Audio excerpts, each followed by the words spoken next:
బ్రహ్మ కంటే గొప్ప సమాధులేం కాదు ఈ లోకంలో పూజింపబడుతున్న సమాధులు. సమాధులను పూజిస్తే ఏమవుతుంది? ఒకరు చెట్టులు ఎత్తుకుంటారు, ఒకరు పుట్టలు ఎత్తుకుంటారు, ఒక బొమ్మలు ఎత్తుకుంటారు, ఒక రాయిలు ఎత్తుకుంటారు దైవాన్ని. కానీ క్రైస్తవులైన మనము తిరిగి లేచి సజీవుడైన దేవుణ్ణి ఆరాధిస్తున్నాం.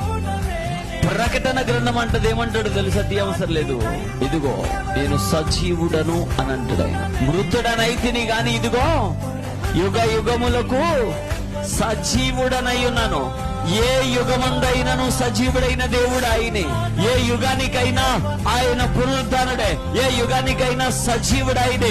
ఈ యుగానికైనా రాబో యుగానికైనా లేక పాత యుగానికైనా రాబోతున్న యుగానికైనా ప్రస్తుతం ఉన్న యుగానికైనా ఆయన సజీవుడు, శక్తిమంతుడు, అద్భుతాలు చేయగలిగిన దేవుడు. ఆయన మాట్లాడగలిగిన వాడు, అద్భుతాలు చేయగలిగిన దేవుడు. ఆయన యుగ యుగములకు సజీవుడై ఉన్నవాడు నజరేయుడైన యేసు అని బైబిల్ చెప్తుంది.